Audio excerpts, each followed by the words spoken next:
안녕하십니까, 임규명입니다. 전기산업기사 2017년도 제3회 전력공학 기출문제해설 진행해 보도록 하겠습니다. 21번 전력계통의 과도 안정도 향상 대책과 관련이 없는 것은 여기서 얘기하는 이제 과도 안정도는 그 계통의 부하가 갑자기 증가하거나 아니면 어떤 사고로 인해서 갑자기 어떤 큰 충격을 받을 때, 즉 부하가 급격히 증가했을 때 이때 계통이 어느 정도 안정도를 유지할 수 있느냐, 이거를 이제 판단하는 게 이제 과도 안정도인데, 과도 안정도 향상 대책 암기하고 있어야겠죠, 그죠? 과도 안정도의 향상 대책은 계통의 직렬 리액터를 작게 합니다. 그리고 전압 변동률을 적게 합니다. 그래서 관련 없는 거 여기서 보면 큰 임피던스, 이 답은 3번이거든요. 임피던스는 뭐죠? 저항 플러스 J 리액턴스로 나타내죠. 요 리액턴스를 작게 해야 된다고 했는데 여기는 큰 임피던스 변압기를 사용한다고 했죠. 그래서 향상 대책과 관련이 없는 건 3번이 되겠습니다. 요 문제 암기하고 가는 문제예요. 1번, 2번, 4번은 향상 대책과 관련이 있겠죠? 한번 읽어보시고 다음 문제로 넘어가도록 하겠습니다. 22번 다음 중 페란티 현상의 방지 대책으로 적합하지 않은 것은, 이 페란티 현상, 받는 전압이 보내주는 전압보다 높아지는 현상이죠. 이런 거예요. 이제 보내주는 전압, 송전 전압이라고 해요. 이 전압이 100V예요. 근데 받아 쓰는 전압, 수전 전압이라고 하죠. 100V를 보내줬는데 수전단에서 전압을 측정해 보니까 110V가 됐습니다. 전압이 상승한 거예요. 그죠? 이런 현상을 페란티 현상이라고 합니다. 전압이 높아진다고 해서 좋은 게 아닙니다. 전압은 우리가 사용하기 적당한 게 좋은 거예요. 그래서 이 현상, 좋은 현상 아닙니다. 그래서 해결해야 되는데 우선 이 현상이 일어나는 원인부터 알아야겠죠. 원인은 이 대지에서 걸리는 정종 용량에 의해서 흐르는 충전 전류가 원인이 됩니다. 그래서 이게 페란티 현상의 원인은 선로에 흐르는 충전 전류가 이제 원인이 되는데, 이 충전 전류가 무부하일 때 더 많이 흘러요. 그래서 결론은 적합하지 않은 건 뭐냐면 4번, 부하를 차단하여 무부하가 되도록 한다. 무부하가 되면 충전 전류가 더 많이 흐른다고 했죠, 그죠? 그러면 페란티 현상이 더 심해질 겁니다. 그래서 방지 대책으로 적합하지 않은 건 4번이 되겠습니다. 나머지 것들이 이제 방지 대책이 되겠죠. 이거 한번 읽어보시고 다음 문제 넘어가도록 할게요. 23번 보호계정기의 구비 조건으로 틀린 것은, 답은 4번이 되겠습니다. 이건 암기예요. 보호계정기의 구비 조건, 접점의 소모가 크고, 접점의 소모가 크면 교체를 자주 해야 되겠죠. 그럼 안 좋은 거예요, 그죠? 그래서 요게 맞지 않습니다. 접점의 소모가 적어야 돼요. 그리고 열적 기계 강도가 클 거, 요거는 맞는 내용이 되겠죠. 그래서 보호계정기의 구비 조건 여기 쭉 있으니까 한번 읽어보시고요. 다음 문제 넘어가도록 할게요. 24번 우리나라의 화력발전소에서 가장 많이 사용되고 있는 복수기는, 복수기가 하는 역할이 뭐죠? 복수기는 증기의 열을 뺏는 역할을 하는 거예요. 요게 이제 뺏는 방식에 따라서 여러 가지 복수기로 나뉘는데, 우리나라에서 가장 많이 사용되고 있는 복수기는 표면 복수기가 되겠습니다. 그래서 답은 3번이 되겠습니다. 이 문제 암기하고 다음 문제 넘어갈게요. 25번 뒤진 역률 80%, 1000kW의 삼상 부하가 있다. 이것에 콘덴서를 설치하여 역률을 95%로 개선하려면 콘덴서의 용량은 약 몇 kVA로 해야 하는가? 자, 문제에서 물어보는 게 이제 콘덴서 용량 물어봤어요. 그럼 콘덴서 용량 구하는 공식 알고 있어야 되겠죠? 콘덴서 용량 기본적인 공식은 이렇게 구하고요. 여기 탄젠트 세타 1은 코사인 세타분의 사인 세타로 정리할 수 있죠. 그래서 P 코사인 세타 1은 개선 전 역률이에요. 이거 분의 사인 세타 1 마이너스 코사인 세타 2 분의 사인 세타 2. 코사인 세타 2는 뭐예요? 개선 후 역률이 되겠죠. 또 여기서 또 한 번 정리해 줄 수 있죠. 어떻게 해요? 사인 세타는 루트 1 마이너스 코사인 제곱 세타로 정리할 수 있죠. 그래서 얘를 다시 한번 정리하면 코사인 세타 1 분의 루트 1 마이너스 코사인 제곱 세타 1 마이너스 코사인 세타 2 분의 루트 1 마이너스 코사인 제곱 세타 2 이렇게 정리할 수 있어요. 이 공식도 암기해 주세요. 제가 여기 해설에다 정리해 놓은 방법은 이런 방법이에요. 요 세타 1 코사인 세타 1 개선전 역률이지요. 얘가 개선전 역률은 80% 0.8이에요. 여기서 세타 1을 구해서 여기다 적용해주고 코사인 세타 2 개선 후의 역률 95%죠. 0.95 여기서 세타 2를 구해서 여기다 이렇게 적용해주면 답은 금방 나오겠죠. 그래서 제가 여기 해설에 한 방법은 세타를 구해서 적용한 방법입니다. 그렇게 한번 풀어볼게요. 자, 세타 1 한번 구해볼까요? 코사인 세타 1이 0.8이다 해서 여기 세타 구할 땐 코사인을 넘겨줍니다. 사인, 코사인, 탄젠트가 넘어갈 때는 아크가 붙어요. 그래서 세타 1 각도는 아크 코사인 0.8이다. 요거 공학용 계산기에 있어요. 그래서 아크 코사인 0.8 계산하면 36.87도라는 걸 알 수가 있고요. 요것도 역시 코사인 넘어가면 아크 코사인 붙겠죠. 그래서 아크 코사인 0.95 공학용 계산기로 계산하면 18.19도라는 걸 알 수가 있습니다.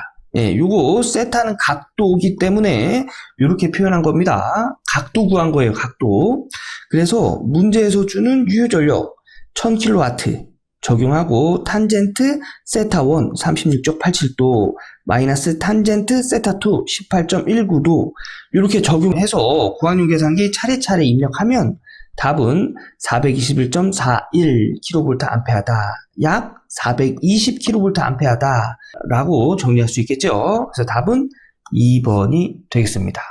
네, 이 문제를 제가 좀 전에 알려드린 그 공식에 적용해서 답을 한번 구해보도록 하겠습니다. 우선 P 유효전력이죠. 1000kW 적용하고요. 코사인 세타 1 개선 전 역률 80%예요. 그래서 0.8 적용하고 코사인 세타가 0.8이면 사인 세타는 0.6. 예, 요거는 암기해 두시면 계산 문제 해결할 때 유용하게 사용할 수 있겠죠. 자, 마이너스 코사인 세타 2는 개선 후 역률 95% 0.95 분의 루트 얘로 계산을 하면 1-0.95의 제곱 이런 식으로 적용이 되겠죠. 요거 공학용 계산기로 쭉 넣어서 계산하면 421.32 나옵니다. 예, 근사치 나와요. 그죠? 예, 그래서 약 이렇게 계산해도 약 420kVA 라는 걸 알 수가 있는 거예요. 요 콘덴서 용량 구하는 내용은 실기에서도 자주 출제가 되니까 이런 방법도 있고 이런 방법도 있다는 거 알아두시고 다음 문제 넘어가도록 하겠습니다. 26번 154kV 송전선로에 10개 현수 애자가 연결되어 있다. 다음 중 전압 부담이 가장 적은 것은 단 애자는 같은 간격으로 설치되어 있다. 요거는 이런 내용입니다. 만약 철탑에 이렇게 애자가 10개가 이렇게 10개가 연결되어 있고 요 끝에 전력선이 이렇게 매달려 있을 때 요 애자는 이 전력선에 의해서 전압에 대한 부담을 받아요. 그래서 그 부담이 최소가 되는 지점이 전선을 기준으로 했을 때 3분의 2 지점. 요거 이렇게 세 등분 나눴을 때 한 2지점이 되겠죠. 이 지점이 이 애자가 10개라면 한 3개 정도 철탑에서 세 번째 정도 되는 애자가 되겠습니다.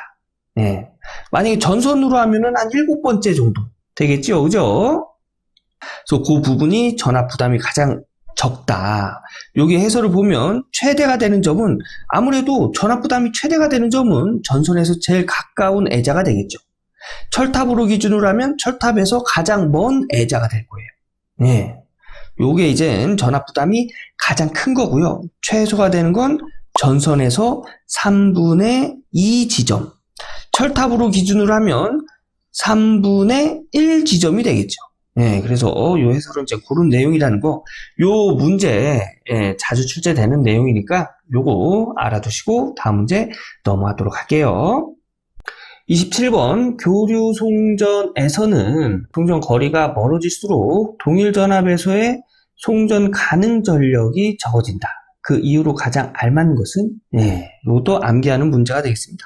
답은 4번. 선로의 유도성 리액턴스가 커지기 때문이에요. 전선 자체가 유도성 리액턴스예요. 그래서 이제 송전 거리가 멀어진다는 건 뭐죠? 전선이 길어진다는 얘기예요. 그래서 송전 전력을 구하는데 요 송전 전력 구하는 공식인데 전선이 길어지면 전선이 그냥 유도성 리액턴스라고 했어요. 그죠? 리액턴스 값이 커집니다. 커지면 송전 전력은 작아지겠죠? 그래서 선로의 유도성 리액턴스가 커지기 때문에 송전 전력이 작아진다. 언제? 송전 거리가 멀면 멀어질수록. 그래서 답은 4번이 되겠습니다. 요 문제 암기하고 다음 문제 넘어갈게요. 28번 충전된 콘덴서의 에너지에 의한 트립되는 방식으로 정유기 콘덴서 등으로 구성되어 있는 차단기 트립 방식은 콘덴서 에너지를 사용한대요. 콘덴서 트립 방식이 되겠죠. 그래서 답은 2번이 되겠습니다. 요 문제 암기하고 다음 문제 넘어갈게요. 29번 어느 일정한 방향으로 일정한 크기 이상의 단락 전류가 흘렀을 때 동작하는 보호개전기의 약어는 자 어느 일정한 방향으로 일정한 크기의 이상의 단락 전류가 흘렀을 때 동작하는 개전기는 단락 방향 개전기입니다. 단락 방향 개전기의 약자는 DOCR. 그래서 답은 4번이 되겠습니다. 요거 한번 읽어보시고 다음 문제 넘어갈게요. 30번 전선의 자체 중량과 빙설의 종합 하중을 W1, 풍합 하중을 W2라 할 때 합성 하중은 이 문제 암기하고 가는 문제가 되겠죠. 이 상황에서의 합성 하중은 이렇게 구합니다. 그래서 답은 4번 암기하고 다음 문제 넘어가도록 하겠습니다. 31번 보호개전기 동작 속도에 관한 사항으로 한시 특성 중 반한시형을 바르게 설명한 것은 반한시형 흐르는 전류가 커질수록 반비례해서 동작되는 시간이 짧아지는 그런 특성을 가진 게 반한시형이죠. 이런 특성을 설명한 게 2번에 있습니다. 입력이 커질수록 입력이 커지면 흐르는 전류가 커지는 거예요. 그럼 동작되는 시간은 전류의 크기에 반비례해서 짧아져야죠. 그래서 입력이 커질수록 짧은 한시에 동작하는 것을 반한시형이라고 한다. 그래서 2번이 올바른 설명이 되겠습니다. 그래서 요거 암기하고 다음 문제 넘어가도록 할게요. 32번 다음 중 배전선로의 부하율이 F일 때 손실계수 H와의 관계로 옳은 것은 자, 요 문제 암기하고 가는 문제입니다. 정답은 4번. 4번이에요. 이게 부하율과 손실계수와의 관계를 나타낸 거예요. 암기하고 다음 문제 넘어가도록 할게요.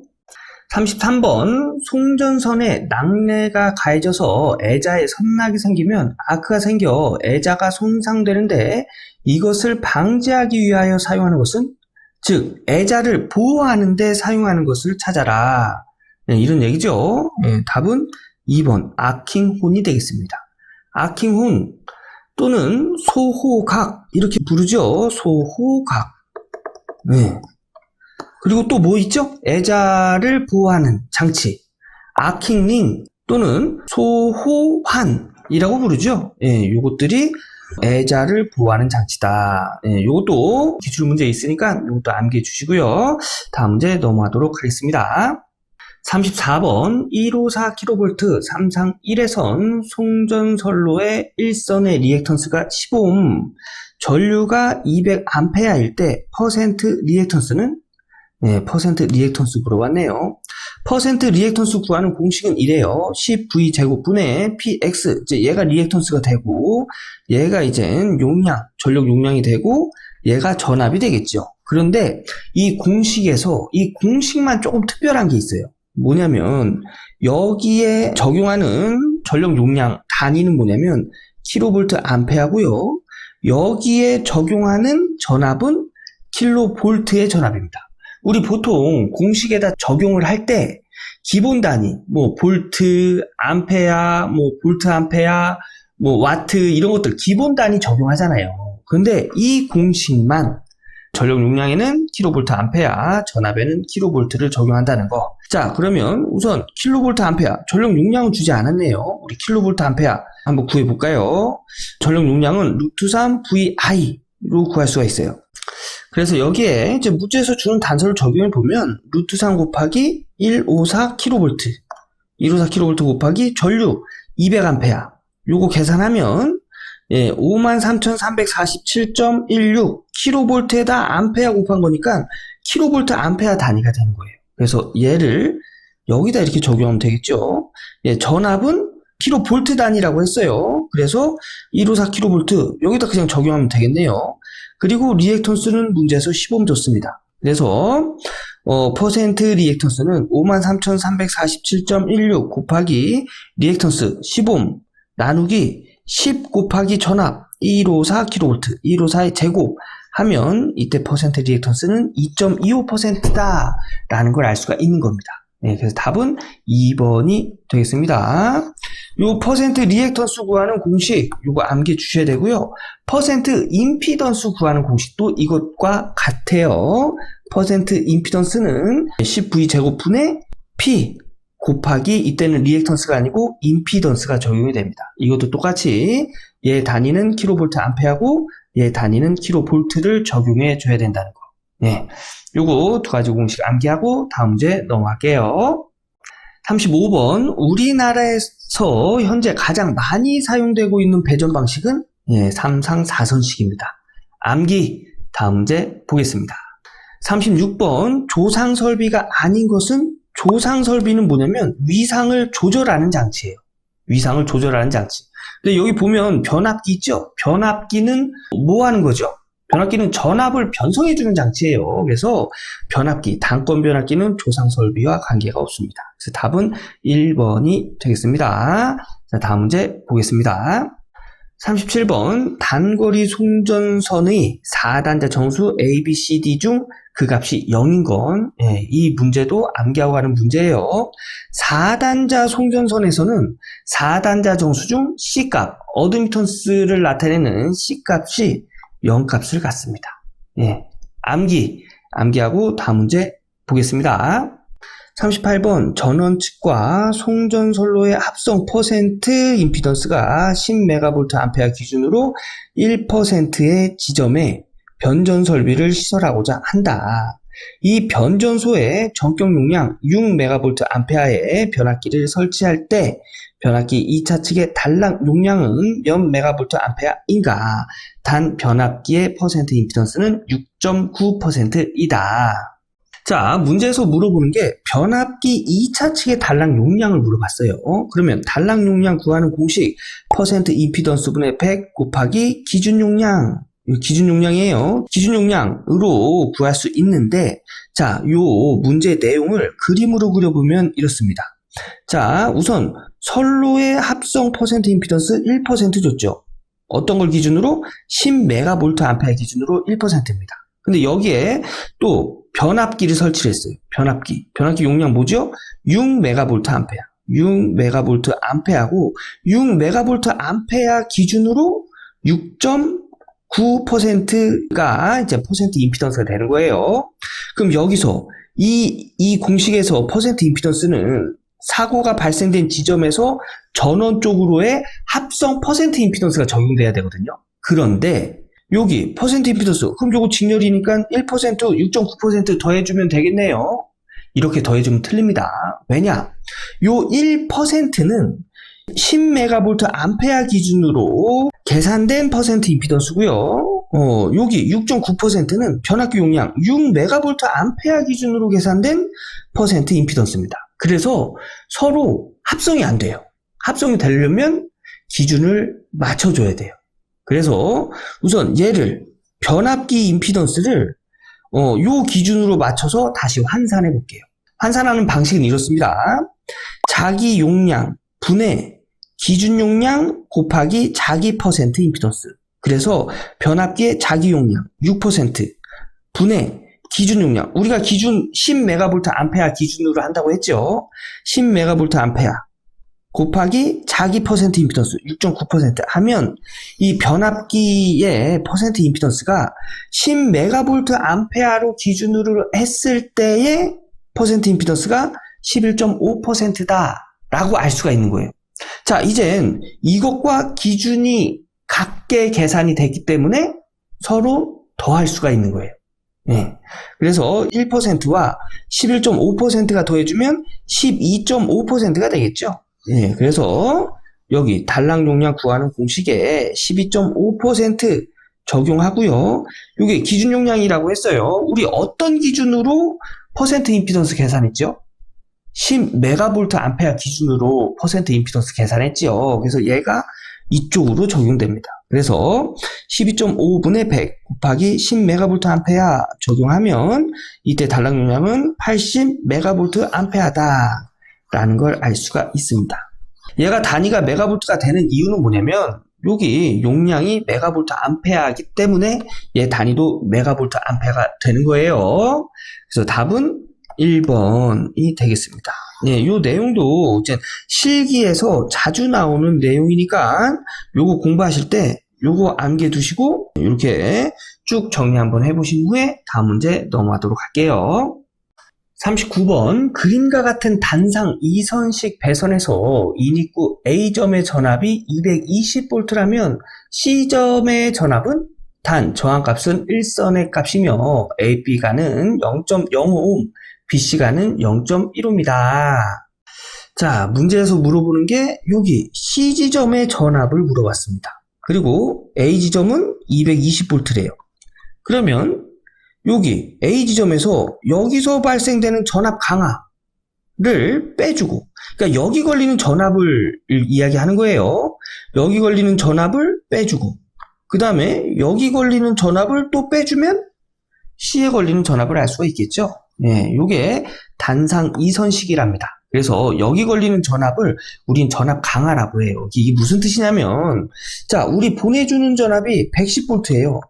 그런데 내가 받아 쓰는 수전단에서 전압을 측정해 보니까 100V가 나왔습니다. 그럼 우리는 보내주는 전압에서 10V를 덜 받은 거예요. 그죠? 요 10V 어디 갔어요? 요 중간에 걸려 있는 거예요. 이거를 내가 사용하는 전압 기준으로 해서 10V가 강화된 전압이다 해서 요 10V를 전압 강화라고 부르는 거예요. 전압 강화. 그래서 여기 주는 220V에 여기 걸리는 전압 강화 빼면 여기 B점의 전압을 알 수가 있죠. 요 B점의 전압에다가 또 여기 걸리는 전압 강화를 빼주면 C점에 걸리는 전압을 알 수가 있는 거예요. 자, 그러면 우리가 해야 될 일은 여기 전압 강화 구해서 빼주면 되는 거예요. 그죠? 자, 단상 2선식이랍니다. 단상 2선식에서의 전압 강화 구하는 공식은 이렇게 구할 수 있어요. 2 곱하기 전류 곱하기 저항. 자, 여기서의 전압 강하다 하면 2 곱하기 전류면 여기 흐르는 전류겠죠? 여기 흐르는 전류는 자, 보세요. 우선 여기 40A에 흐르는 전류가 하나 있을 거고요. 그리고 여기 20A에 흐르는 전류가 여기 이렇게 흐르겠죠. 즉, 여기 흐르는 전류는 40A에다가 20A를 더한 60A의 전류가 흐를 거예요. 그리고 여기 저항 0.05ohm이라고 했죠. 그래서 여기 전압 A점의 전압 220V에서 이렇게 계산된 전압 강화를 빼주면 요 B점의 전압을 알 수가 있다. 그 B점의 전압이 214V라는 얘기입니다. 자, 그러면 C점의 전압을 구하려면 B점의 전압에서 요 BC에 여기 걸리는 전압 강화를 빼주면 되겠죠. 그래서 B점의 전압 214V에서 2 곱하기 여기에 흐르는 전류는 요 파란색 20A의 전류만 흐르겠죠. 그래서 20A 곱하기 여기서의 저항 0.15ohm을 곱해준 걸 빼주면 C점의 전압은 210V다 라는 걸 알 수가 있는 거예요. 그래서 답은 2번이 되겠습니다. 예, 이 문제는 여기서 여기 걸리는 전압 강화, 여기에서 여기 걸리는 전압 강화를 여기 A점의 전압에서 다 빼주면 C점의 전압을 구할 수가 있다. 예, 이런 문제가 되겠습니다. 그리고 여기에 흐르는 전류는 A와 B점의 사이에 흐르는 전류는 40A에 흐르는 전류와 20A에 흐르는 전류를 더해준 전류가 흐르겠죠. 요것도 포인트예요. 요 문제 직접 풀어보시고 다음 문제 넘어갈게요. 40번 파동 임피던스가 300옴인 가공 송전선 1km당의 인덕턴스는 몇 mH/km인가? 단 저항과 누설 컨덕턴스는 무시한다. 자, 1km당 인덕턴스 구하는 공식, 요거 많이 보셨을 겁니다. 요거 자주 나오는 거니까 요거 암기해 주시고요. 여기서 물어본 게 이제 1km당 인덕턴스예요. 그래서 요 공식을 가지고 해결을 하려면 여기 전선의 반지름과 선간거리를 알아야 됩니다. 근데 문제에서는 전선의 반지름하고 선간거리 주지 않았죠? 뭘 줬어요? 파동 임피던스 값을 줬어요. 그래서 요걸 가지고 이제 요 1km당 인덕턴스 값을 구해야 되는데, 자, 요 문제는 요 파동 임피던스가 요렇게 계산된다는 거를 알고 있어야 됩니다. 그래서 이 문제는 그냥 암기하고 가는 문제로 보셔도 돼요. 자, 이제 요 값이 몇이란 얘기예요? 300옴이란 얘기죠. 그래서, 요 공식에 들어가는 얘를 기준으로 해서 식을 정리하면 138 넘어가서 나눠주면 되죠. 그래서 얘가 138분의 300이란 얘기예요. 그러면 여기다가 적용하면 0.05 플러스 0.4605 곱하기 얘가 138분의 300이죠. 요거 공학용 계산기로 계산하면 1.05 나옵니다. 약 1 mH/km다 라는 걸 알 수가 있는 거예요. 그래서 답은 2번이 되겠습니다. 자, 이렇게 해서 전기산업기사 2017년도 제3회 전력공학 기출문제 한번 풀어봤습니다. 여러분 계산 문제 같은 거 너무 어렵다고 해서 그냥 넘어가지 마시고요. 내가 이해가 안 되더라도 요 해설 같은 거 이런 것들 한 번씩 쭉 써보고 공학용 계산기도 눌러서 답도 확인해 보고 넘어가셔야 돼요. 그러면 기출문제 해설 강의는 여기서 마무리 짓고요. 저는 다음 기출문제 해설 강의에서 또 인사드리도록 하겠습니다. 감사합니다.